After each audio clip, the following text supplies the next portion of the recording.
Ba-da-ba-ba-ba-ba-ba-ba. Hey! Well, hello there, everybody. Welcome to Forgive and Forget. My name is Hal Sadi, a.k.a. Khalu, and this is the show where I talk about the stuff that's going on in my life. I'll give you a quick story, and I'll talk about the news. But today, it's a different show, okay? I got a guest on the show today. His name is Symply Courtney.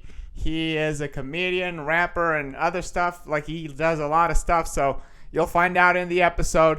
If you want to follow Courtney's shenanigans, he is on Instagram. He is I am Symply Courtney, and it's all on the show description, so I'm not going to bother spelling it out. So if you want to follow him, it's right there. Just click on it.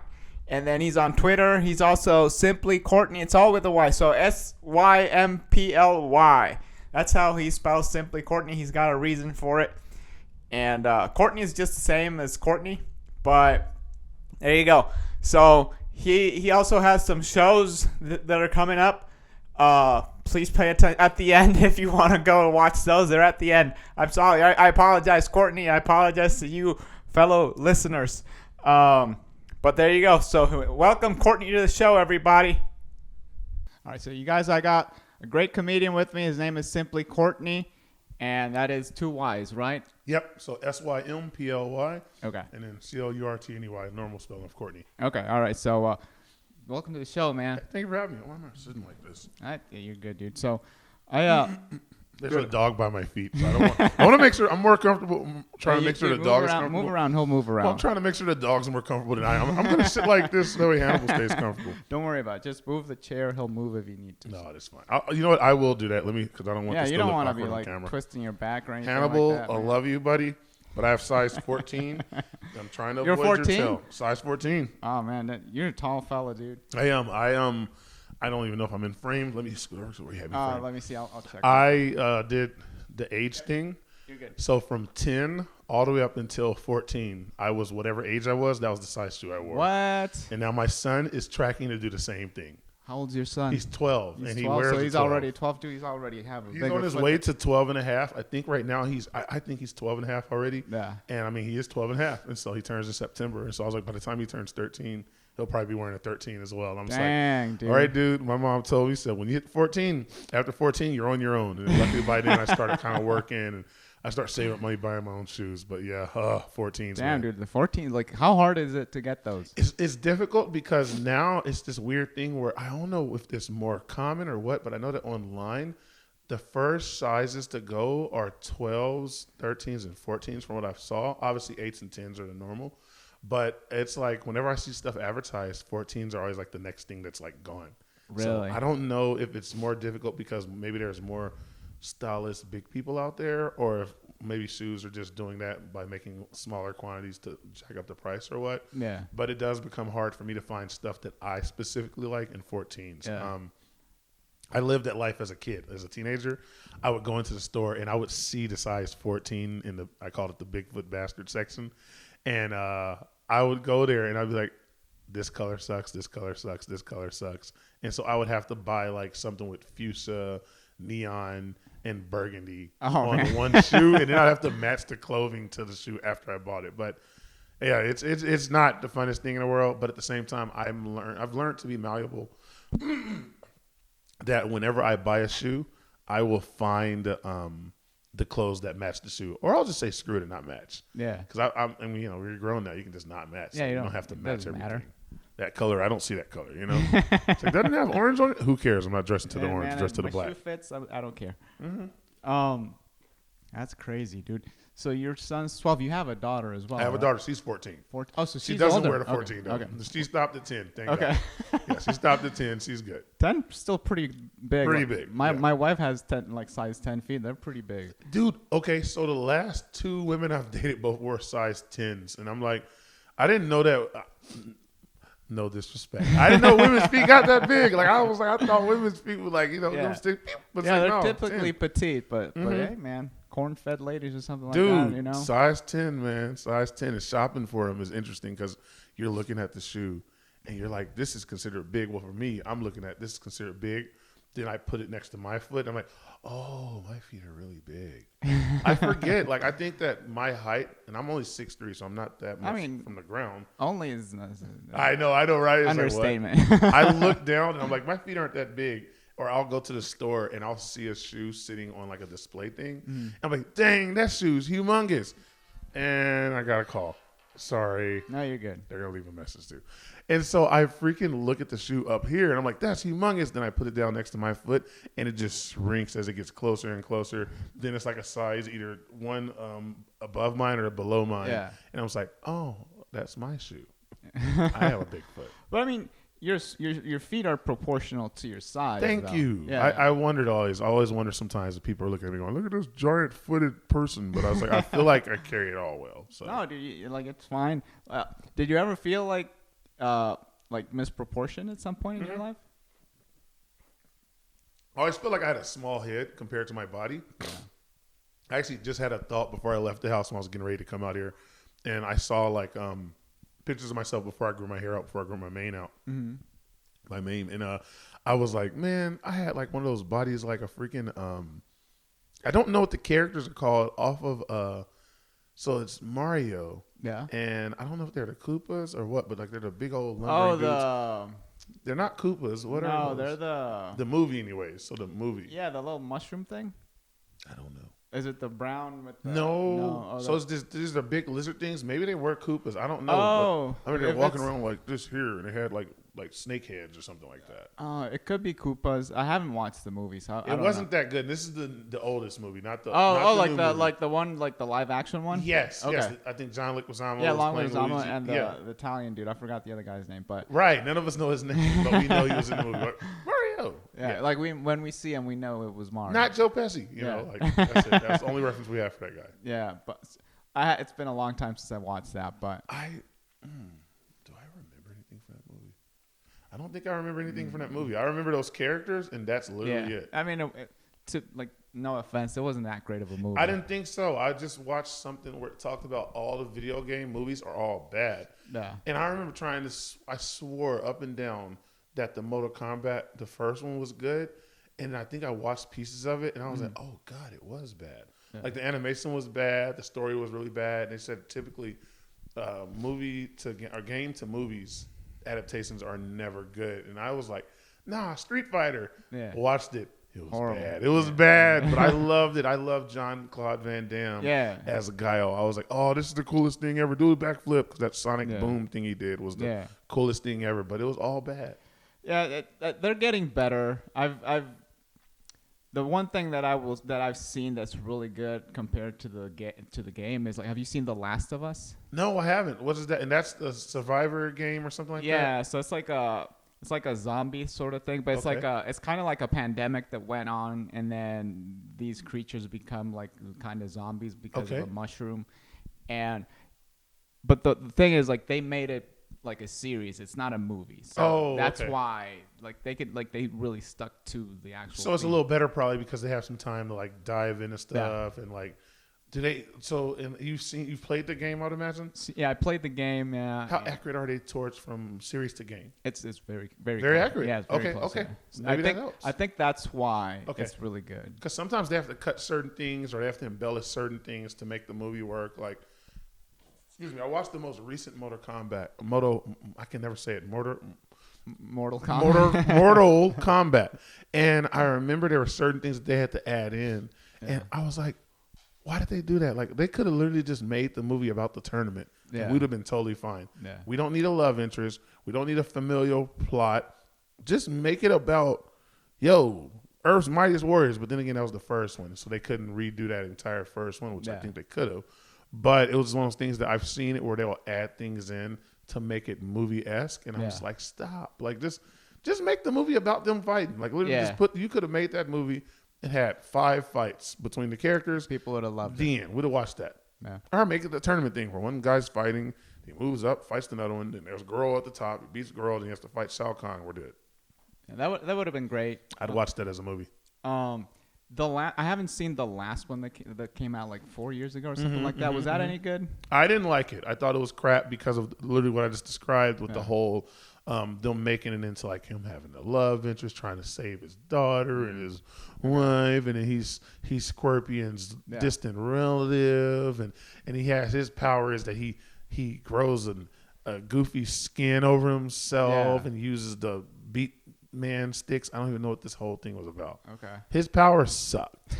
Yeah, I was just like, can you like do something cool? And he's like, no, I'm just gonna be a regular dude. I hate to call it what it is, but they whitewashed the hell out of it.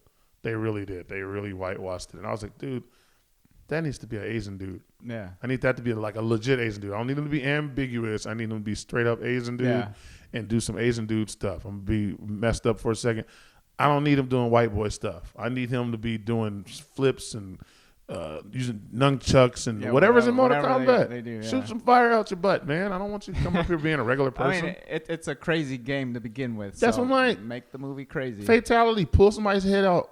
Pull their head out. Pull their spine out. Then stab them with their spine afterwards. And then look at the camera and go, fatality. You know, like, I don't know. It's just, I'm more of I'm not a purist. But at the same time, I'm like, just get it done the way it was already done. Yeah, I mean, if you're basing it on something, might as well make it true to it, you know? Yeah, and it was pretty bad. It was ghastly. It was fun though. Yeah, I will say bad movies can be so fun. Yeah, and Mortal Kombat was definitely fun. They make it. For some reason, really bad movies become really funny too. Always. And it's like you're watching this, and you're like, oh, I wasn't supposed to get anything from this plot. I'm not supposed to just watch this lizard creature that's representative of reptile. Yeah, do lizard creature stuff. You know, he's not even he's less humanoid than the one I think they had before, if there was one, if I remember. But it wasn't that humanoid. It was more creature based than anything else. Like I don't even remember if he did like martial arts. I think the thing was just like spitting stuff. And really? Yeah, they literally made it just like a giant Komodo dragon-esque looking thing or something. I don't know how to describe him, but it wasn't like he didn't get down and have like, you know, what is it, anthropomorphic like body parts. Yeah. Instead, he was just like. I was like, wait, was that reptile or was that a reptile? Which was it, you know? Okay. So were you like big into games growing up? I was. Let's see, first system that I owned proper, Sega Genesis, I think was the first one I had. Yeah, I went backwards. I had Sega Genesis first, and then I got a Super Nintendo. Okay. Then obviously I came into the world of PlayStation. But yeah, man, I was always... If I went to my friends and they had video games, that was all we were about. And then once I had my own stuff, that was me, dude. I was the sports game. Yeah. Even sometimes the fighting. I was never that good at fighting games, but sports and war games were my thing. Yeah. Yeah. Okay. So I had a Genesis too. Nice. Yeah. So I had an NES, the Nintendo Entertainment System. Oh. The original one. And then I went to Genesis. I don't know why we skipped the Super Nintendo. A lot of people did. A lot of people skip Super Nintendo. Super Nintendo is a very underrated system, man. Yeah, dude, it's a great system. Yeah, like I've played a few of the games from that, like after, like way after it came out. I'm like, oh man, how did I miss this? And then, dude, it's a great system. And then I went to the Nintendo 64, and then I love video games. I don't play them that much anymore. Most of us don't. Yeah, you want to? I remember I gave up video games for comedy. Yeah, I remember telling myself that I need to focus in more on comedy, producing, writing, etc. Yeah. And at this point, I wasn't producing shows. This was me just producing material and better results. And so I remember telling myself, you know, when I'd be at home, I'd be like, man, I'm just going to play this game. And then, you know, I need to write. I need to leave or whatever. I'd even use that as an excuse sometimes to go home early instead of like doing the FaceTime or hanging out. Yeah. And I was like, dude, if you really want this to be something, you're going to have to give up something. And so I remember giving up. Like I gave my son my PlayStation 3 at the time. Yeah. And he took that thing and he played the heck out of it. Matter of fact, he still has a variant of it now in his room. Obviously, the one that I originally gave him, that one crapped out a while back. Yeah. But it was one of those things that I remember thinking to myself, like, but this is who I am. He's like, yeah, but comedy is who you are. And there's always that saying, you know, you do as a child and then you give up, you know, to become a man, et cetera. Yeah. And so I remember thinking like how crazy it was that I gave up some of my childhood to my child. Yeah. In order for me to try to, you know, move forward. And I don't regret it at all. Even though there are times like when I'm hanging with him, I'll be like, man, I remember this. This was fun. But I just remember there was so much idle time. Now, of course, I replaced it with damn devices. And so I got social media is just as bad. Yeah. I'm going to give him my Instagram soon. Yeah. But no, video games were my thing. And I still have friends that we talk about video game stuff. Like I have a homie right now. Shout out to my homie Tony. we will talk to each other every now and then, and we'll still yell at each other in quotes from video games. Like there's like a Metal Gear Solid Tenchu, and there's some game, some kind of special ops game or whatever it was. Okay. That we'll do like the little grunt from the, it's not the select menu. What is it? The options menu or something like that. Yeah. And so we'll make little sounds towards each other that are from that. And that's from like when we were freaking 8th grade. Okay. So that's over 20 years ago now at this point. And I was like, huh? What? Yeah. You know, it's just yeah, dude. So, video games were you like more of a geek growing up, or were you also a jock? I was both. I was both, and I tell people I still kind of have foot in both sides of the world. I am definitely the jock that played the sports, the typical Texan that played football and all that. But then I was also like the video game, music, art person. I tell people in high school, I used to go hang out probably with the ROTC and the Karate Kids and the gamers. And then every now and then I'd go hang out with my jock friends as well. Mm. But I felt more comfortable probably around the outcasts, the ones that weren't the premium, prime time placed kids. Yeah. I was always that one that kind of hung out with the kids that didn't necessarily get all the love and all of that. So I think I found kinship in both sides. Yeah. I have the same thing. I wasn't like a jock. I grew up in Costa Rica, and I played soccer, but I wasn't. After like 8th or 9th grade, I stopped playing soccer. But like I always got along with everybody, and I had like the same thing. Like I kind of feel more comfortable with the outcasts as well. But I felt like I had a great connection with the popular kids or whatever. I think that's dope. I mean, so you stopped at 9th grade. But you still hung out with them 10th, 11th, 12th and stuff. Yeah. That's so cool. Did they ever try to get you to come back? I wasn't that good, so probably not. Okay. So it wasn't ever that threat of I'm going to come back someday and play. I was a really good goalkeeper, but I didn't want to be a goalkeeper. I get that. Because I don't know. If I would have like actually stuck to it, I might have been like a decent goalkeeper overall. But probably overall, that's best that I didn't do that. I don't know. That's the toughest thing when you get a position that you don't want to do.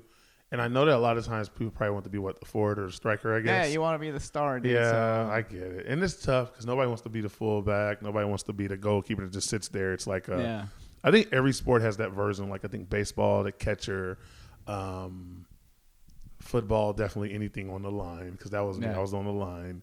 Basketball, playing post. Those are all necessary positions, but you get kids that get put in those positions and they see their friends that get to be the star and the person that has the ball and everybody's cheering for him. Yeah. And everybody was like, I want to be that kid. I was never the small kid, so I always got relegated to football. We have the offensive line. Yeah. And that's where I was always relegated. I got to do defensive line too, but my son's kind of going through right now, except he's a lot more slight than I am. Okay. He's as tall as I was. But he's not near as big. He's built more like my dad. And he said the other day that somebody saw him, like, because he's in 6th grade, and like, oh yeah, we can put him on the line. But whatever it was, he said that they made some kind of comment that he could tell they were going to try to put him on the offensive line when he played football the next year. And so he's like, I don't want to play football. And I was like, they don't even know you'll be one of the fastest kids on the team. Forget being a lineman. Throw that dude the ball. Hand him the ball off. You never know. Yeah. But there are some times that coaches won't even give you a chance. And so I don't blame him if he ends up choosing not to play because he does so damn good in basketball right now. Yeah. I'm almost okay with him specializing. I may try to get him to do one other thing, like I might say, go do cross country or something like that, just so he can have, some balance or whatnot.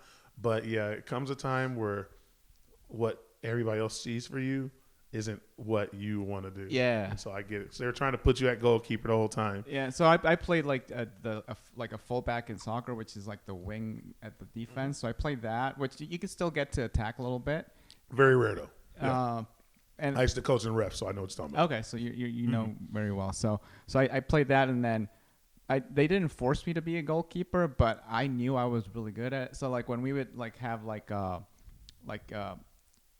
year versus years kind of thing, like at school. So like 8th grade versus 9th grade and stuff like that. Like I would always end up being the goalkeeper because nobody wanted to be the goalkeeper. You'd go, so you'd get it done. Yeah. Yeah. I get that. Basketball was like that for me. I always ended up playing against whoever the taller players were. I was the tallest player, but I also could dribble and outrun everybody. So it was like one of those weird things where it was like I'd rebound the ball, and instead of turning the pass to somebody, I'd rebound the ball and take off down court. Yeah. And everybody's like, oh, he can dribble. I was like, yeah. My son's kind of the same way because they try to relegate him to just doing what I call big guy things. Mm-hmm. I was like, y'all do realize he can dribble and probably outrun everybody on this court. How tall is he? My son now is about 5'8.5", and so He's he's 12. 12. Yep. Oh my God, dude, that He is is humongous. crazy. I gotta find I'll see if I can pull it real quickly. I have a picture just to show you. I know the podcast won't be able to show it, but Yeah. you know what we'll do? This will be a fun moment. Do you edit any? Because if so, Yeah, I could put it up. I'll give this to you, and you have the right to like show this to them later what on. minute is this? That way I can like. Do it. Look at us doing notes over here. All right, 19. Do you need to write it down, or you want me to text it to you? Can you text it to me? I'll say minute 19. Put picture.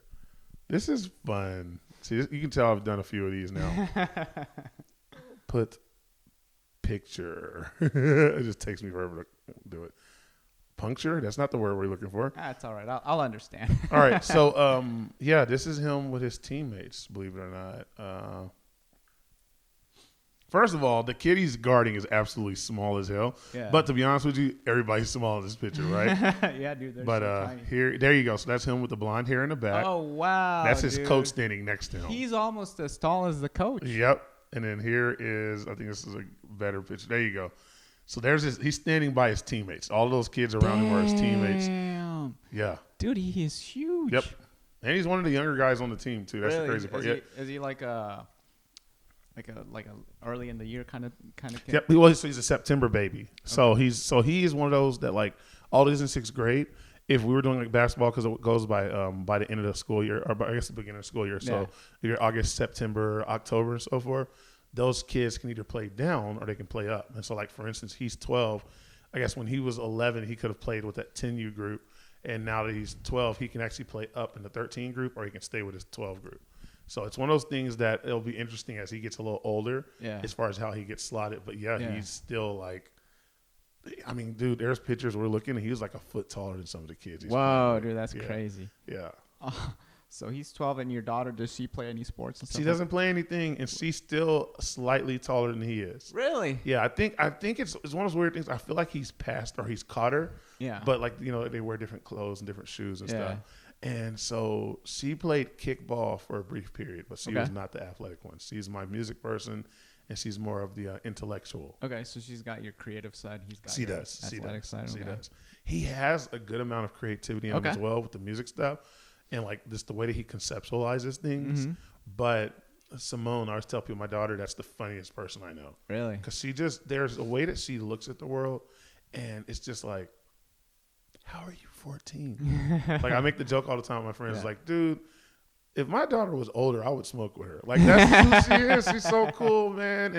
And like when we go on the road, like there are times where I get to take them on the road and be like they're in their breaks, and we go and like she'll record my set, and then he'll be the one selling the merch. Oh, so they've seen your comedy. Oh, they've seen all of it. Every single joke that I have that you guys will ever see me do in the show, they've seen them. They've seen them ad nauseum. Like they know the joke. People come ask them stuff about jokes and all that. And of course, I have things that I embellish, right? Yeah. But it's funny because they know all those jokes. There was a moment, and I think this happened twice, but I know that this definitely happened in Houston, where my daughter's recording my set. And I told her, I said, hey, don't record this part. And on cue, she turns the camera off. Oh, really? Yes. And then I proceeded to have some of the funniest moments on stage. And I'm just like, why did you say that? Like, it was just me kind of tongue-in-cheek playing or whatever. I made a comment. Yeah. Starts off with her mom with her, hey, hold on, don't record it, turn it off. But she did it. Yeah. And it was like, and I was like, dang it, damn it. This is the one time I need you to be disobedient, you know? Oh, dude, it's funny. Like sometimes when you know you're being recorded and then suddenly, you know what, I'm not going to record this one. And then suddenly you have like an even Always better a moment. set. Always a moment. Always a moment. I had that in Oklahoma last weekend. I did a festival, the Norman Music Festival.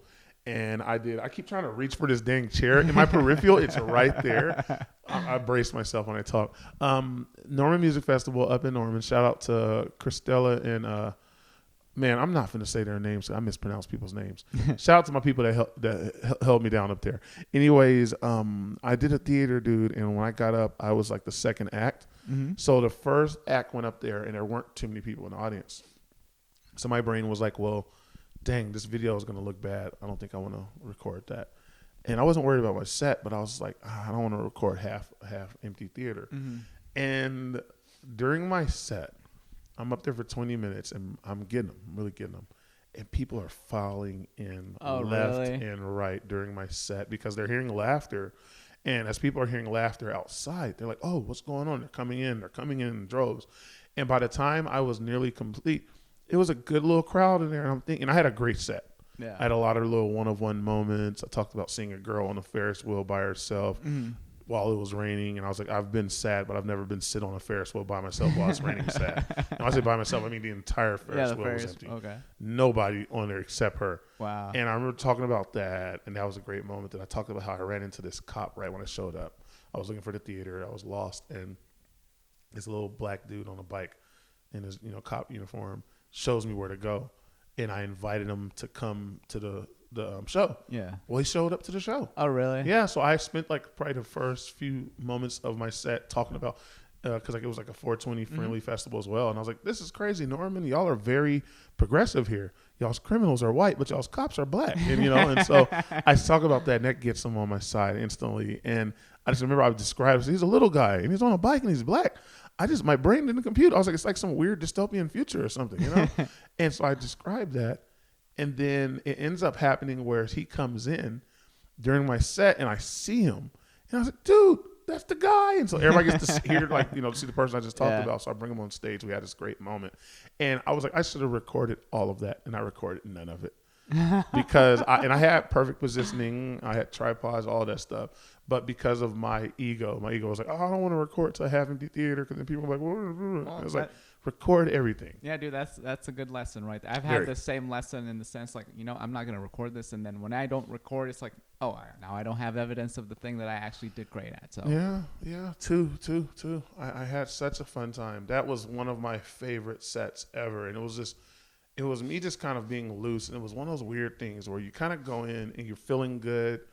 But obviously, like for me as a stand-up, you don't want to get too high. You don't want to be too low. Yeah. And so I remember mentally thinking to myself, I was like, man, I'm really up here, and I'm getting paid to do comedy. And not only am I getting paid to do comedy, though, I was reached out to. I didn't have to go in. You don't have to book yourself in there. Yeah, man. So it was so cool. It was one of the funnest experiences ever because I was in a different part of the country that I'd never been to before. That was, believe it or not, although I'm traveling comic, that was only the second time I've ever driven out of the state by myself. Okay. Usually when I go out of state, I'm like with somebody else or a group of people or flying or whatever. I just drove myself out. And to me, that's part of the journey is just going out, seeing the stuff by yourself. Yeah. How far is Oklahoma? It was only like 5.5, dude. Oh, that's not it was bad. An easy drive. It was because we're in Norman, and then Norman is, I think, about 24 minutes away from Oklahoma City. Okay. And so I think it was like 5.5. So I say 6 just because I drive like an old person. Okay. But yeah, it was an easy ride. It was not hard at all. And I don't know. I can't wait to go back. I told them I had such a good time there that I'm looking forward to coming back. Yeah. They're starting to do a comedy series there on like Thursdays or something. Mm-hmm. And I told them effectively, I hope that was my audition. That I showed you guys that I can bring it. Yeah. And you can give me a little bit more time than 20 minutes now. Because 20 minutes, it was a good amount of time to do something. Yeah. But I was like, for y'all to really feel who I am, I need about 30, 40. Give me 40 minutes. Give me 45. So now I can really get this thing going to where I can sit down on some bits, because with 20, I can, do something, but that's like 1.5 bits. And then everything else is going to be little small pips and pops here. Yeah. And I want people to like really get the full show. And I can't really give you a full show in 20. I can if I need to. Yeah. But I feel like if I have options to do 30 plus, oh my God, now we're getting into the money. Now we're really having fun. Now I can lose y'all on something and then bring it back. And then have a callback to the thing I lost y'all on at the end and make it all tie in together like a perfect bow tie. Yeah. That's what I love about your longer sets. Yeah, that's great, dude. That's awesome. So how long have you been doing comedy? I've been doing comedy for 10 years. 10 years? Wow. Okay. Improv, storytelling, stand-up, music, short form, long form, clean, dirty, church, corporate, you name it, I've done it. were you always like inclined to do like the musical stuff with it as well? No? I was told not to. Really? Why? Yeah. A friend of mine, a person that I really look up to, was like, that's not what you do. What you do is you go up there and you do stand-up. You stand there and you tell the jokes. You don't dance. You don't rap. You don't do all the extra stuff. You go up there. It was frowned upon. Anything outside of the norm was frowned upon. And it's interesting because it took me 3 years of doing that to realize that wasn't me. I was like, holy shit, this is not me. Like, doesn't feel like I sing and I rap and I dance and I might I might do something that doesn't make sense. That's who I am. I'm not gonna sit here and just be like formatically sealed, you know. And so it was so weird because I had to undo that stuff, and I almost felt like it took me another 3 years just to like relearn it, kind of thing. Yeah, because I mean, I always was a musical person. Like comedy for 10 years, music all my life. I was in choir, I sung, I rapped, I danced, I beatboxed, all of that. As long as I remember, I was doing all of that. Like, not even joking. Yeah. I always scattered, rapped. You know, even now, if you're around me at home or something like that, you'll hear random melodies just come out of nowhere, out of thin air. You know, it's not uncommon for me to just, you know, instead of talking, use that sing-song stuff that, we frown upon our kids for doing. Yeah. You know, but that's what I do. Even doing voices, that's something I didn't realize, that there are little voices and little tics that I have that are funny on stage when put in the right context, that off stage it's like, oh, that's a crazy person, which I am, but it's just like, this is entertainment too, though. I mean, that's part of it. It's the whole, like, your package. Stand up is the package, and that's part of you, right? So why not bring it in there? Right, and that's why I think it took me so long to get there. But once I got there, I was like, oh, I think I know who I am. And I'm still figuring it out, because I'm still like, I still consider myself new, to the point that I'm not heavily syndicated anywhere, so there's not like people going, oh, well, he has to do this stuff. Yeah. No, I don't. I can do anything I want right now. You want. I don't have to be a storyteller all the time. I don't have to be one-liner. I don't have to be dad jokes. I don't have to be dirty, clean, whatever. Right now, I have the slate is still blank, tabula rasa, where you can just do whatever you want. Yeah. And if people go, oh, it's funny, or it resonates with people, that's great, you know. You're Courtney. I'm Courtney. That's it, man. It's just simply Courtney, dude. That's all I am. Because people be asking questions sometimes, and like, describe you, and I say, it's just me. Like, you're literally getting me. When I played football up to college. I had to fake who I was. I worked Parks and Rec for over a decade. I had to fake who I was. There were certain aspects of myself I had to like keep, you know, under wraps. Yeah. And now this is me letting it all out, so to speak. There's times where there's certain things I can't talk about. Like, when I was driving up thinking, I was like, man, what are the things that I can't talk about that I currently want to talk about? Or what are the things that I feel like, you know, have hindered me? You know, I was like, you know, maybe because I don't have an easily defined niche or whatever. Yeah. That's why I'm not further off in my career. You know, they go, oh, Courtney, he's always going to be, there's no such thing for me. Yeah. He's always going to be happy. Wrong. He's always going to be sad. Wrong. He's always going to do music. Wrong. He's always going to just do stand-up and not music. Wrong. Yeah. There's no, what is he always going to do? And he's always going to have a message. There's sometimes I'm just going to tell a joke, and it's going to be a joke with it's just a joke. That's it. You know, it's just a story or a account from my life, but there is no actual rhyme or reason to it other than to hopefully make you guys laugh. Yeah. That's it. So I don't know. I'm still figuring out how to define that part. I mean, at the end of the day, you're just telling jokes, and if you want to add a message, cool. But the point is to make people laugh. So that's it. That's your main goal. And if you want to add something as like a little bit of extra pizzazz or whatever, I don't know, then that's cool. I think that's where I'm at. I'm not trying to define it. If I have to, like for a festival or for a gig or opportunity, I can, and I have. But ultimately, dude, I'm like, let me come up here and do my job. Let me come up here and do my job. Let me be the person you brought out. Yeah. And you didn't bring me out because of those bits. There might be some bits that, oh, we definitely won't see that. Yeah. I was like, yeah, but I promise you, what you saw, that's cool.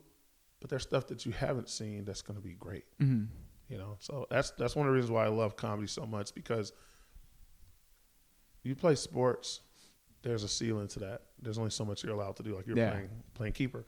Yeah. There's only certain things you're allowed to do playing goalkeeper. And at some point, it's like, okay, that's your job. Do that.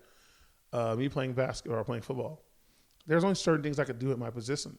I was the defensive lineman. I would never get handed the ball so I could go run. Yeah. I was never handed the ball so I could throw it to somebody. I was never had the ball put down in front of me so I could kick it. That wasn't my job. In comedy, I think I can do anything I want. Yeah. Like, honestly, I feel like I can do anything I want. And even we take it a step further past comedy and entertainment. Yeah. I can do anything that I want. If I want to do a complete special that's just about me rapping and beatboxing, I can. If I want to do a special that's just about me driving Uber, I can. Yeah. If I want to do a special that's just talking about my childhood or me in romance, or talking about the time that I worked with kids or how it was playing football. Yeah. I can. If I want to do one that just talks about mental health, if I want to do something that's not funny at all. Yeah. If I literally want to go up and just talk about how life is for me at the moment versus how life was for me back then versus how I hope life is for me in the future. Yeah. That's a whole different thing. I don't think I've ever heard of anybody doing a special. I just had this weird thought about the future. Like literally you're here in current. Yeah. And your comedy special is about the future. Yeah. Either one about what you hope. Yeah. What you're scared of and hope doesn't happen. Yeah. Or what you think is going to happen, what you know is going to happen, what you've seen projected is happening. I don't think I've seen anybody do that before. I could do that. Yeah. I could. It's all open. It's all open. It's all open. And so that's why I love I don't even want to say just this art form, but life currently for me is there's no specifically defined position. Like obviously dad.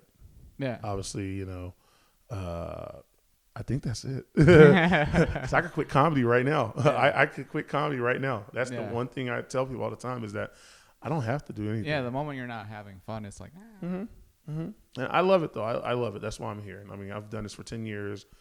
Twice a week, I'm at Tiniest Bar doing an open mic. Plug. And I love that. Like, I have my moments where it gets hard because, sometimes there's just extra things going on. There's baggage. There's stuff that's happening that's beyond your control. I'm still listening. Go ahead. I just forgot to plug it. So I'm just going to make sure because that one time I ran out of battery. I'm like, plug it in, man. Okay, that didn't go well. That's okay. It happens to the best of us.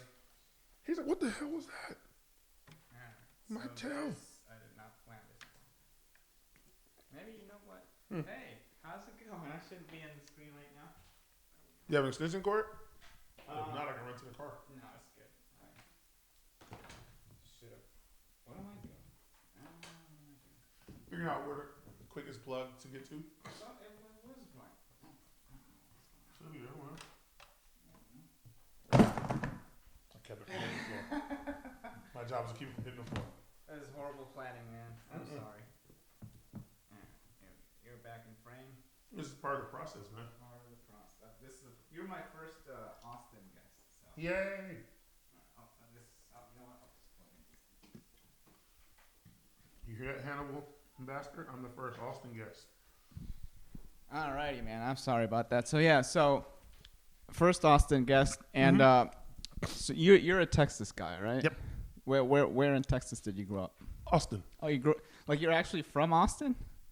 So you're like a rare breed over here. Very Rare. And it's so funny because I hear people talk all the time about, Austin and blah, blah, blah, blah, blah, blah. And I just listen. It's like in one ear, out the other. I'm like, you have no idea what it really feels like to see a place start as something. And excuse me, I can't say that it started as something because I wasn't here when the inception. Yeah. But to see something how it once was, then see it change. To see it change again. Yeah. And then see it change again. I've watched that. Dang, dude. So, well, how old are you? 37. 37? Okay, you're only a year older than I am. Okay. Yeah, see? So you're born in 85? 86. 86? Yeah, February 86. Born in the same year then? Yeah. Okay. So 86. So how much of a difference is there? Like, when did you remember stuff around? Wait, when was my first time remembering anything? Yeah. Or being aware? Yeah. Oh God, I just had this this thought earlier. So my first time being aware, I was in a crib, and I think that we're gonna go. There's two occasions. There's one I was in a crib, and I had one of those stirring dreams where it felt like you dropped. Yeah. And I jumped, and I remember being aware that I was in a crib. Or I remember being so small that I was at a grocery store, and they used to have those little little plastic four-wheel dinghies or whatever it was. Yeah. I was small enough to sit on one of those. Okay. And it's plastic. And then keep in mind, I'm a big dude. That means I was very, very small in that moment. I also have memories of being bathed in a sink at my grandma's as well. Okay. And so there are a lot of moments where I know how small I am because of what I'm doing in the memory. Okay. And so those are my three first memories. I think ultimately all of that probably would say, let's go with, I want to say camp, but I want to say it's like not even, it's camp. It's the preschool stuff. Okay. That I was small enough to be carried. So I have like a lot of early memories. Okay. So Yeah. how old do you think you were in those? And all of those, I'm under 2. So Okay. I think the crib is probably the youngest one. That crib, I'm probably just shy of like 1 or so. Mm-hmm. And I was visiting somebody's house because I remember it wasn't my crib. It was Mm-hmm. somebody else's. And so it's like something like 1 years old. Yeah. Like, yeah. It's Okay. very strange to have memories from when you're 1, but I do. Yeah, that's a real thing. That's cool, man. So so you said like early preschool. That's when you're like, okay, I have actual cognitive Absolutely. Okay. Yep. I remember fears. I remember like, oh God, I remember my stepdad. Stepdad had, I guess he had one of those loud cars or something like that. Mm-hmm. And I remember the damn thing turning on. But once again, this is how I know I was small. The headlights were right at my eye level, and it was a car. Oh wow. Okay. And like I remember the engine was loud. I remember being like panic stricken, you know. Yeah. And I was like, "What the hell? Like, why is this thing so loud?" You know. His name was Austin. Okay. Yeah. Austin from Austin? Was he from Austin? You know, I don't know where Austin was from. I'm gonna assume he was from Austin. Yeah. I think so. But yeah, it was Austin from Austin, I guess. Okay. Yep. That's awesome, man. And so you said you went to college. What did Texas State. Texas State. Okay. Yeah, my degree is recreation administration. Okay. So I actually got my degree in the field that I worked in. I was, believe it or not, I was actually working in that field before I even knew you could get a degree for it. Oh, really? Yeah, I was working there. Okay. So my mom, just a little backstory. My mom was Parks and Rec all my life. Okay. And so from the time before I was born to like I was 17, she was working at different rec centers around the city. Mm-hmm. And so I was just always around that. And obviously I just picked up and started doing that as well, working with kids, working with senior citizens, et cetera. And I remember when I went to school, I was still playing football. And so I remember thinking like, well, what am I going to major in? I loved philosophy. I loved thought. I loved reason. I loved like just all of that came with it, you know? Yeah. And I was like, yeah, I think I'll major in philosophy. And I remember my, what I have, what is the damn class called in high school? Oh God, it's not called ACC. Whatever it is, it's not an extracurricular class, but this is one of those things that prepares you for life after high school, stuff like that. And so I remember my teacher was like, yeah, man, major in philosophy. And I was really going to do it. And I remember trying to figure out what job I was going to do. And I'm like, well, what am I doing now? Yeah. What do I like? And I remember, okay, I'm going to declare business. We'll do business admin and I'll become an entrepreneur. Okay, but what are you going to do though? Yeah. And so I still hadn't defined that answer yet. And so I remember thinking, I gave myself some kind of like week or something like that. Like, dude, you have to declare, you know, you're playing football. You don't want to be a undeclared football, you know? And so I ended up going for recreation administration. Okay. Because that's what I was doing. And I could not think of what I would have done with philosophy. I didn't want to teach. Like, I loved it, but I was like, what can you do? Be a well-spoken janitor or well-read janitor? You know, like that was the joke I always had. Yeah. And a business admin, I was like, I'll be an entrepreneur. And I was like, I don't even know what that is. Like, I don't, like, what is that for me though? Like, what do I have a passion about? And I was like, well, I'm working with people right now. So I'll work with people. And so I ended up changing over to recreation administration. And lo and behold, Texas State actually has a really, really good ass program. And it was just, speaking of which, just a little side note about the Oklahoma thing. Oklahoma's parks, absolutely phenomenal. Yeah. Oklahoma City's parks, absolutely phenomenal. I was up there and it was funny because I was riding around. I was talking to my mom and she said, you need to check their parks out. They're like voted #1 in NRPA. Really? Is it NRP, National Association of Parks and Rec Professionals? So it'd be NAPAR. I don't remember it anymore. But anyways, they would vote like the best parks, facilities and stuff. Oklahoma City would always win or they were very highly regarded. So yeah. I was there just last week, and I can attest they are freaking phenomenal. Okay. But anyways, so at Texas State, we have a very big, I think it's nature, heritage, and tourism and parks and all that stuff. A lot of our parks and rec is highly regarded around the state and some of the country.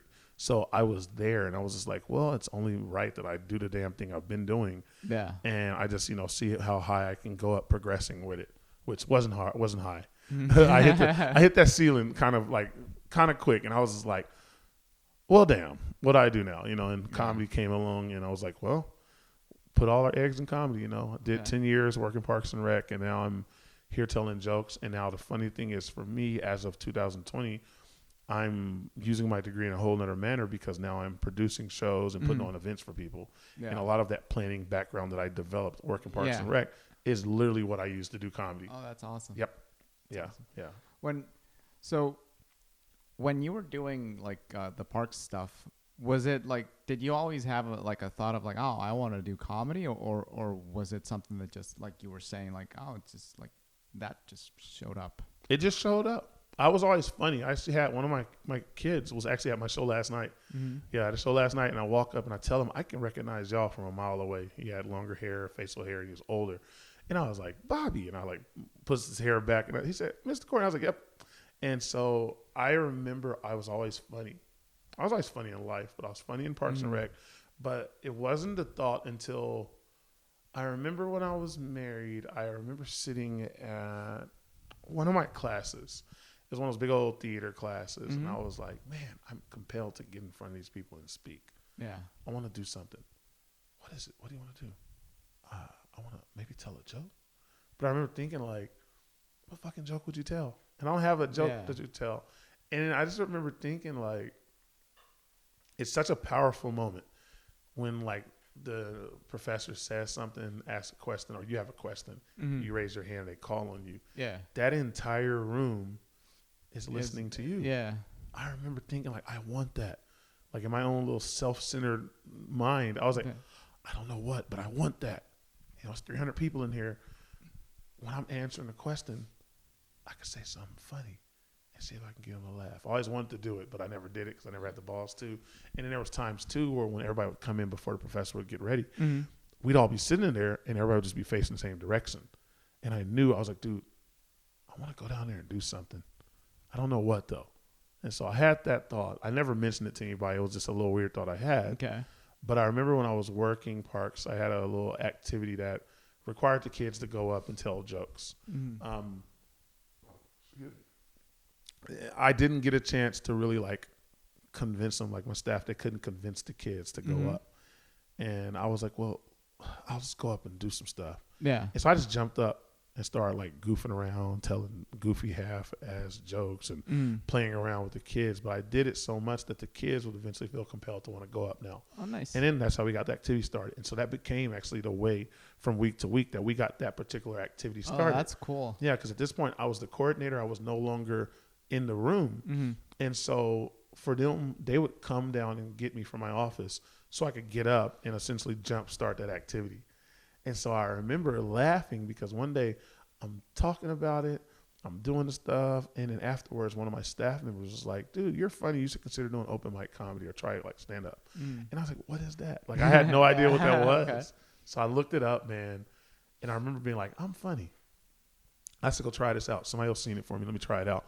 So I put them all on my workstation. I had like a list of all the open mics in Austin. I had 3 different tabs, and I named them each one because you can name your tabs. And one was, holy crap, are we really going to do this? Like literally. And another one was like, oh my God, we're really going to do this. And then the third one was like, yep, it's really going to happen. And I had those on my station, my workstation for like 2 years. Wow. Before I ever even did it? Before I ever even did it. Wow. It took me getting divorced and having extra time and a little bit more like, or less to live for, so to speak. Okay. I've lost everything. I ain't scared. I'm going to do some stuff that's scary then. And so I remember that it took me 2 years of contemplation. But I remember me and my ex, we went to a stand-up show at the Velveeta Room. And she even mentioned it. I don't know if I mentioned it to her or what. Maybe I mentioned the activity thing to her or something. But whatever it was, I remember her going, well, what if you're like a stand-up comic or something? Like, what if you get really good at that? And I was like, man, no. I'll be talking to people and stuff. Man, I don't want to be in front of a bunch of people. I don't want them looking at me. And now here I am. This is what I do, you know? That's crazy, dude. Did you ever watch any stand-up, like, before even that, going to the Velveeta Room? Like, did you ever, like, just watch stand-up at all? I did. I'd watch, like, a little bit because I'm a kid of the 90s, and so we were kids of the 90s. Yeah. And so I watched, George Carlin, Eddie Murphy, a little bit of Pryor. The guys that caught my attention the most were George Carlin and Sinbad. Oh, okay. I was just watching Sinbad this weekend. Yeah. So a lot of my mannerisms, you can kind of like see bits of his influence in them. Okay. The way I carry myself, sometimes even the way I hold my mic and whatnot.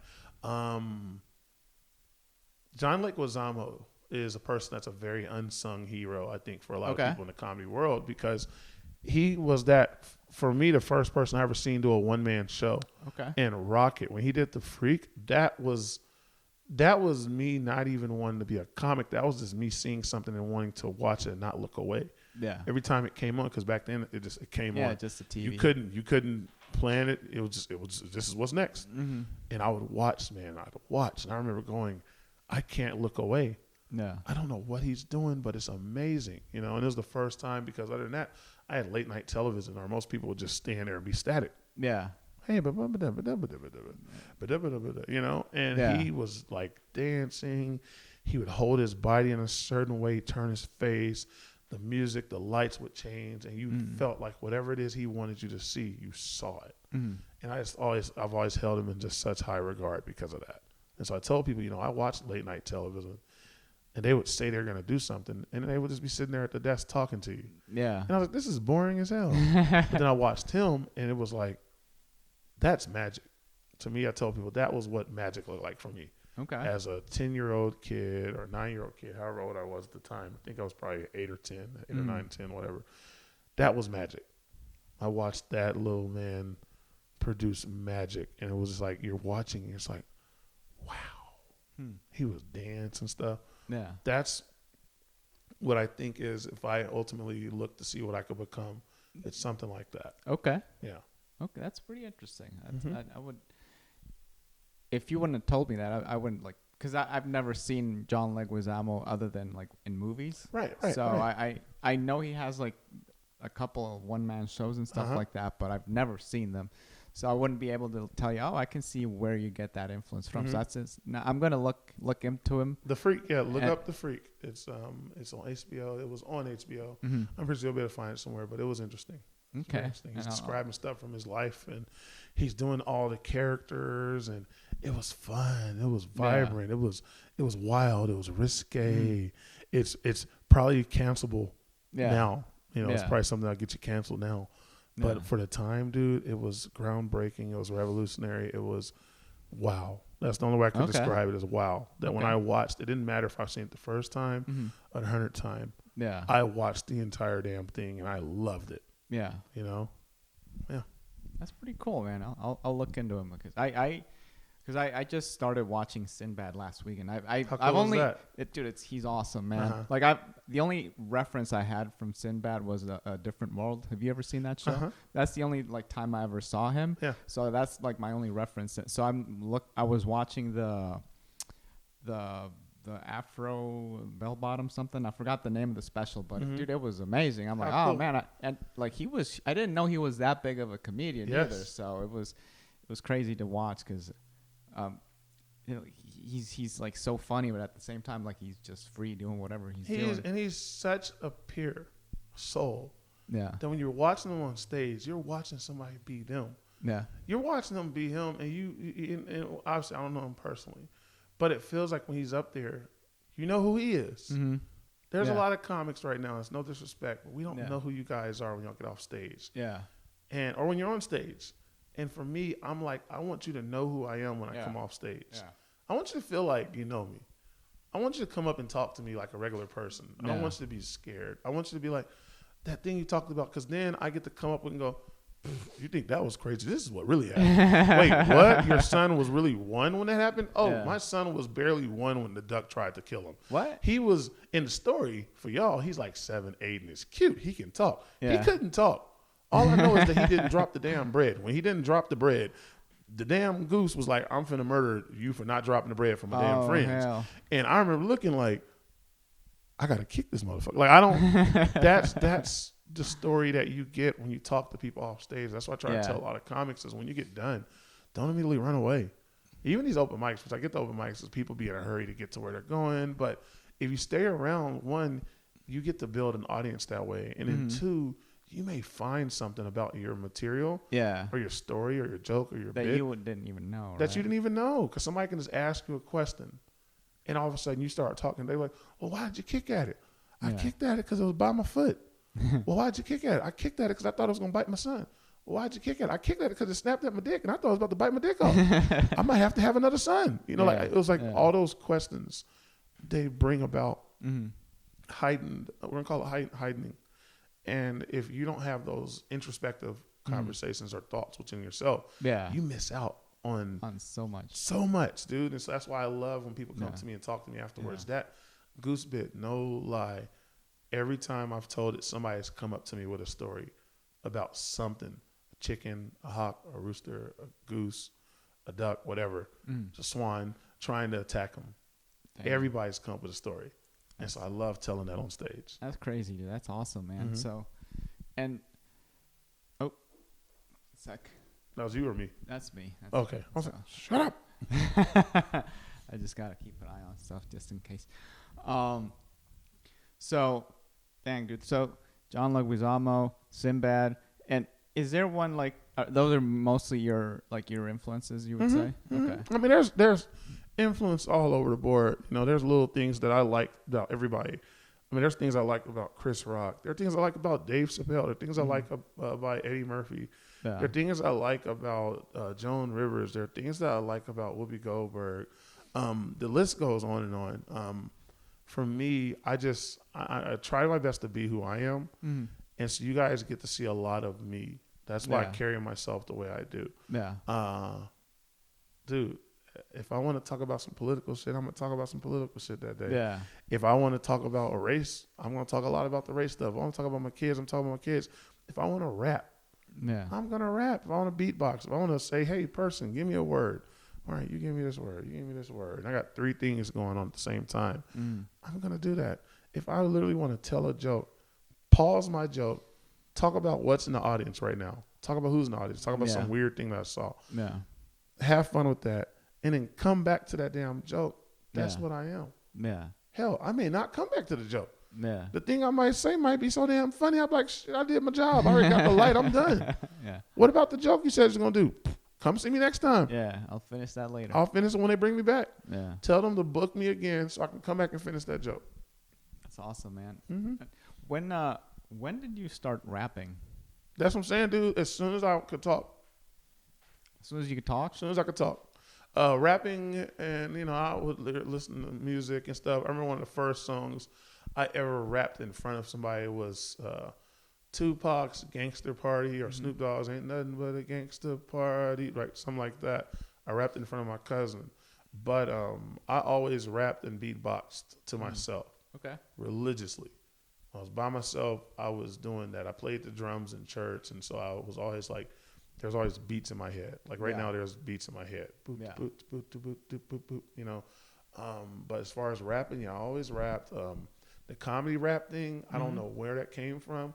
I just know that when I was in middle school, I remember being on a bus, and like we were like, everybody was rapping, and I started rapping about what was going on in the moment. Mm-hmm. Everybody else was rapping about, man, what the deal? I didn't came down, I didn't pop the pill, got a Cadillac with an ice grill, and I was like, I don't have any of that.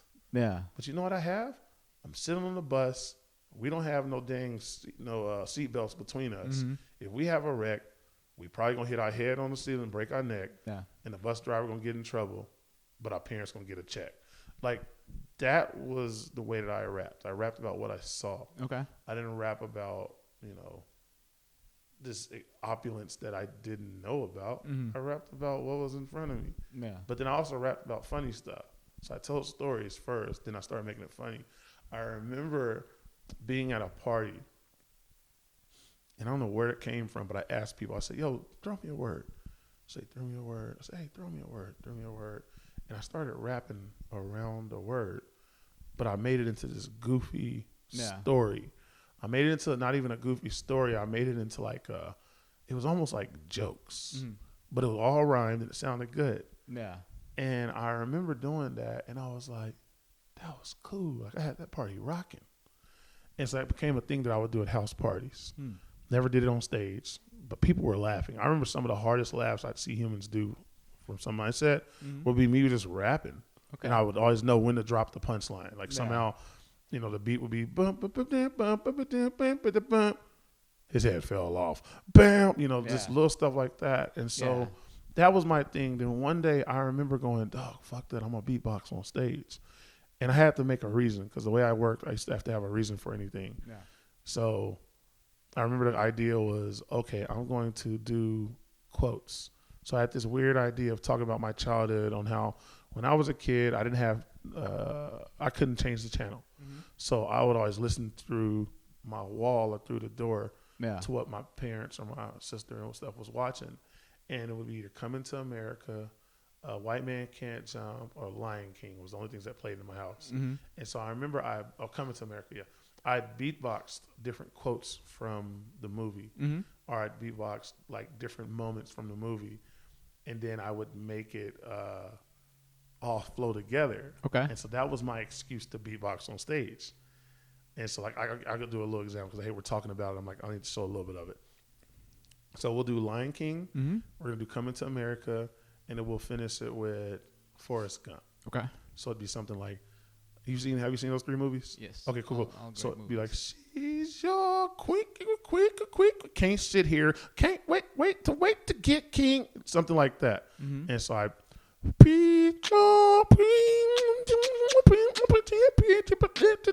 bark like a dog. Yeah.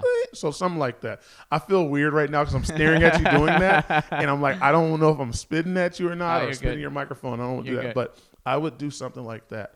And so I remember I did that one day in front of my homie, and he was like closing out the show, and I was like his feature or whatever.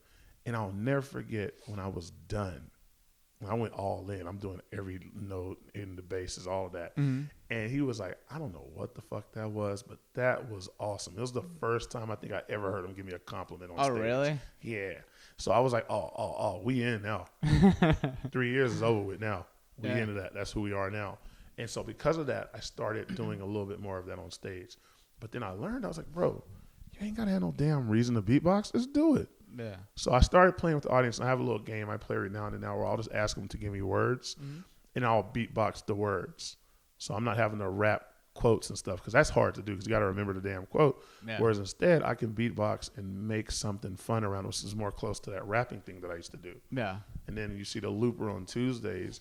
Now I'm able to do that without having to keep the damn beat. I can make the beat in real time. I'm telling you, the end of the mic is when it gets good. Yeah. The beginning on Tuesdays, everybody's still kind of clanky and trying to figure out. I'm even kind of rusty. Yeah. But by the end of the night on Tuesdays, that's when it really gets good there. Because now I'm dialed in. I didn't kind of wade it through.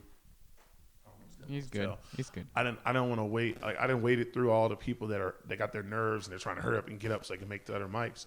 Now the people that are there have settled in. And now that's when I get to have fun.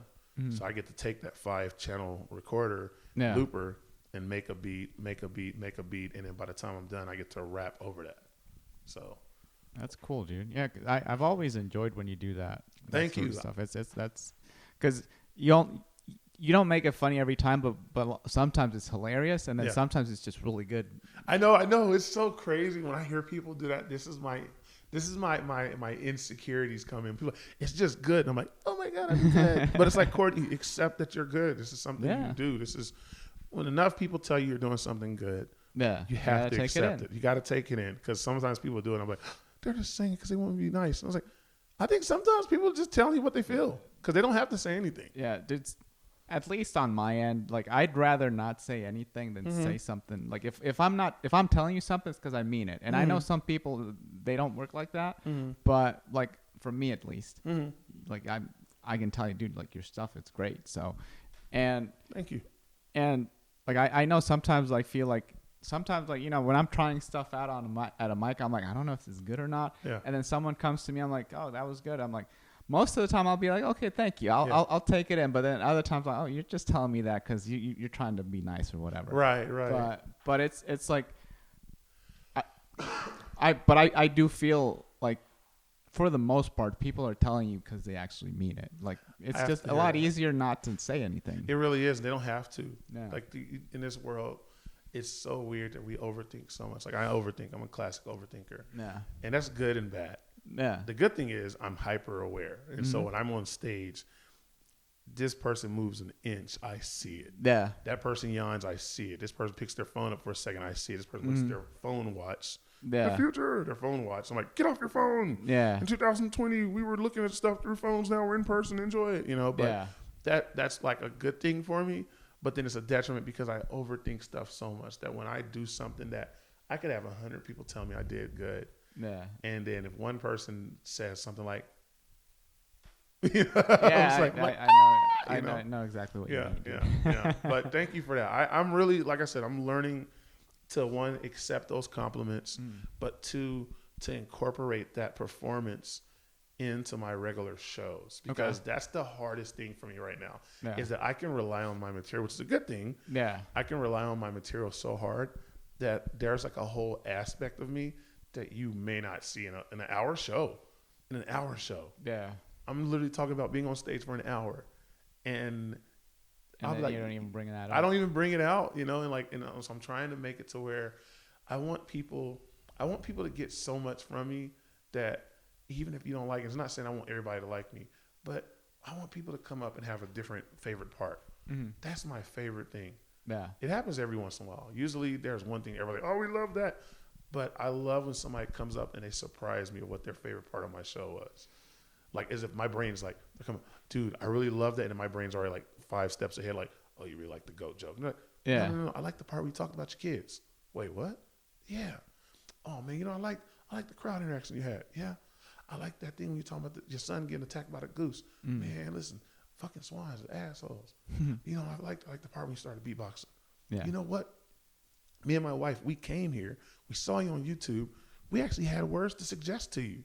And you didn't even do it. Dang. And I'm like, wow. Like, y'all really like what I do.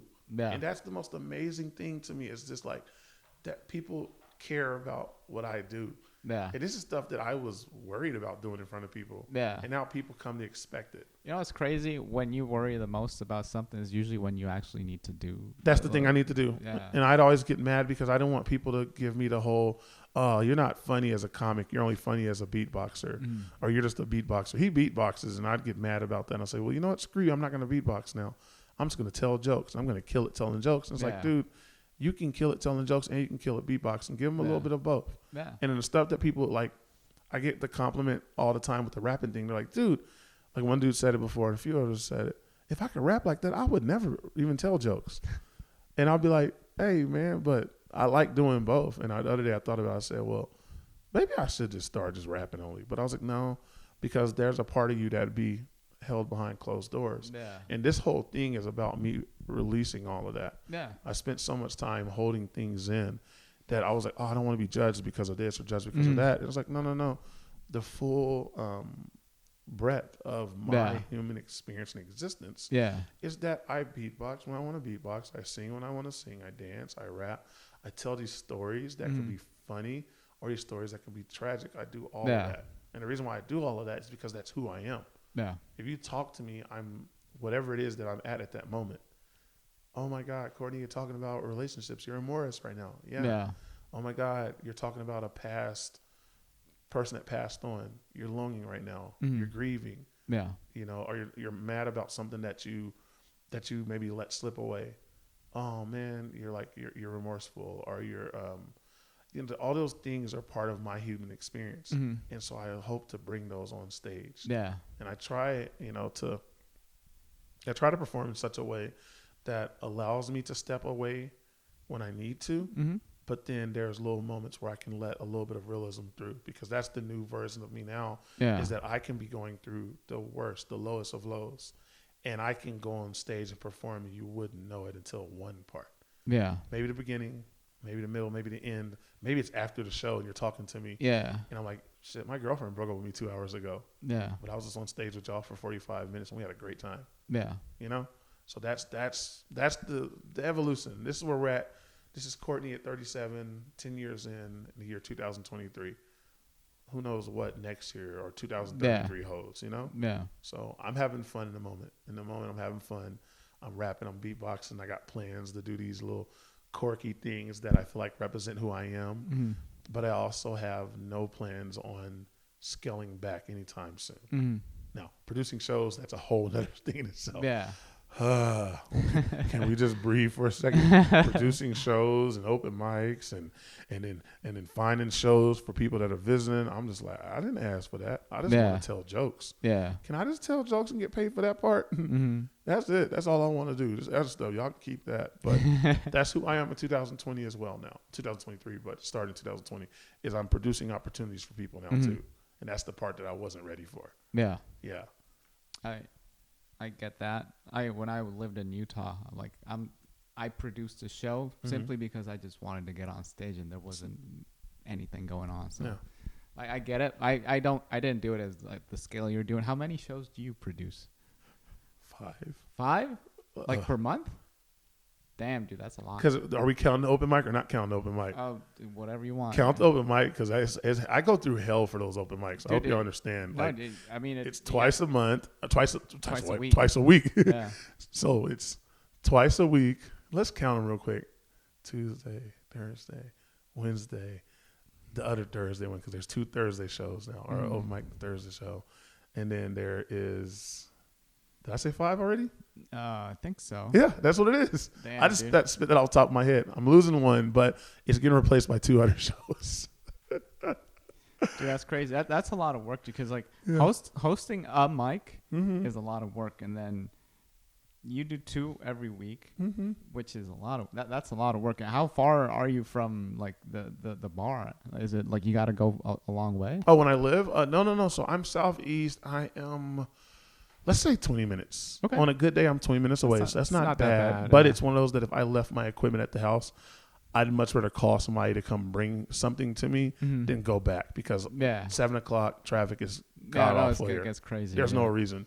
But yeah, I have, because there's one that was a Wednesday one.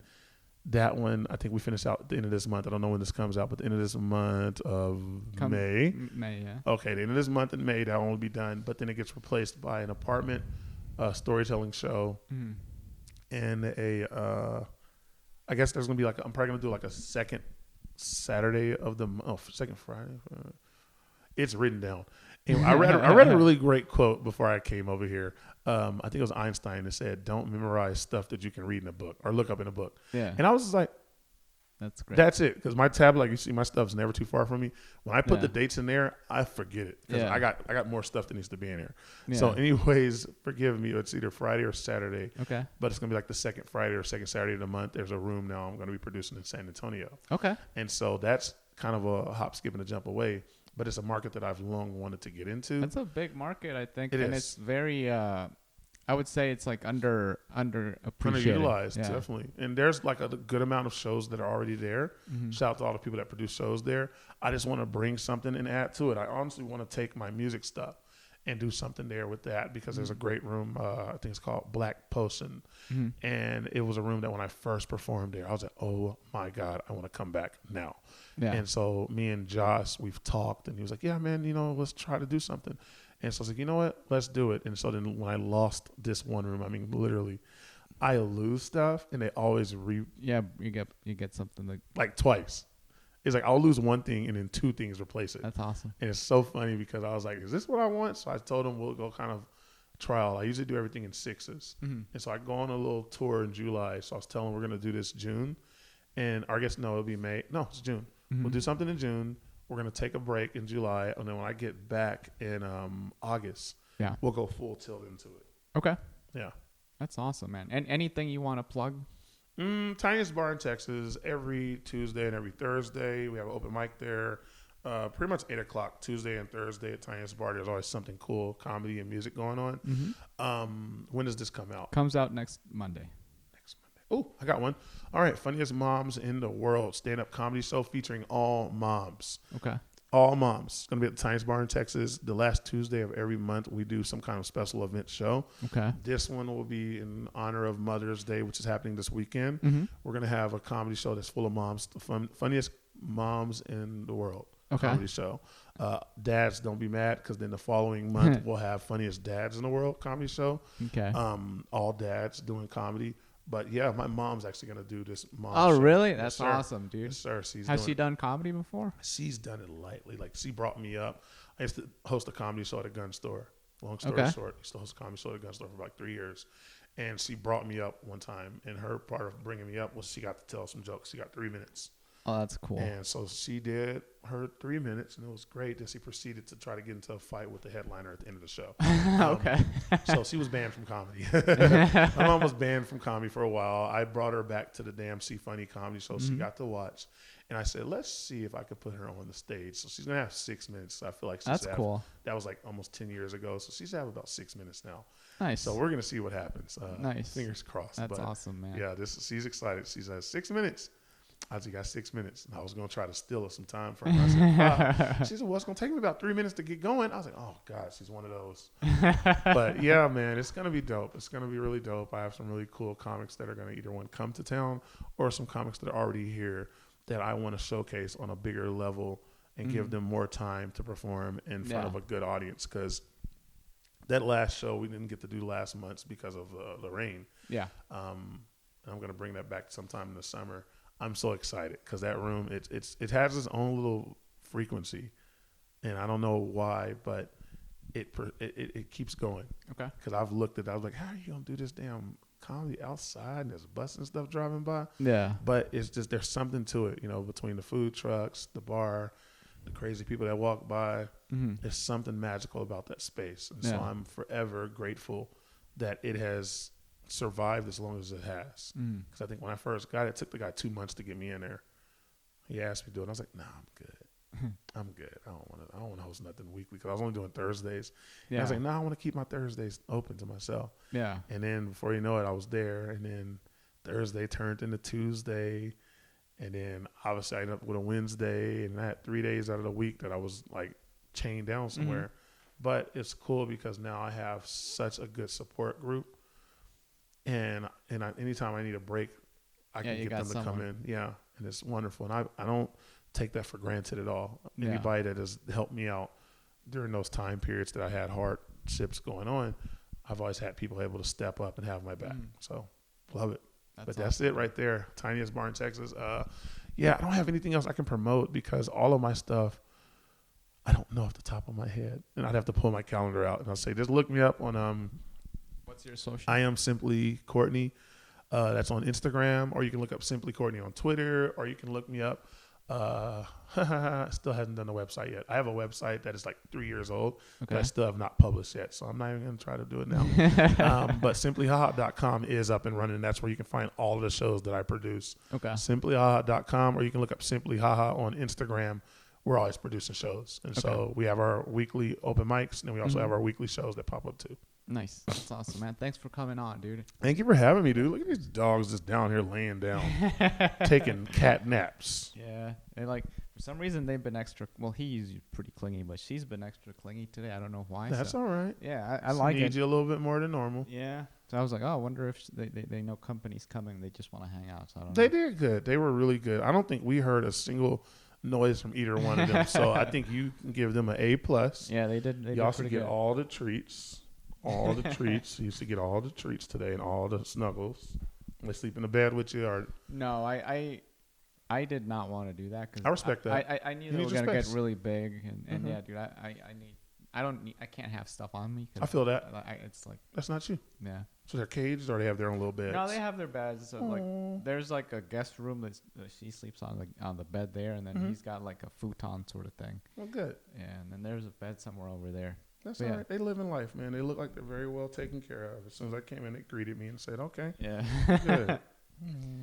All right, man. Well, this was fun. Thank you for having me. Of course, dude. This was a pleasure, dude. This was very pleasant, man. I hope I answered some questions. That's it for the podcast this week, people. Thank you for listening. Thank you for watching. If you enjoy the podcast, please subscribe.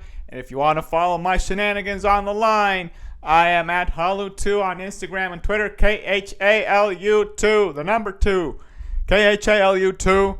And that's it for the podcast. Talk to you later. Bye. Ba-da-ba-ba-da-ba. Boo. Be-de-boo. Ba-ba-de-ba-boo. Ba-da-ba-ba-ba-ba-ba. Ba-da-ba-ba-ba-ba-ba. Ba-ba-ba. Ba-da-ba-ba-ba-ba-ba-ba. Dee-dee-bee-bee-bee.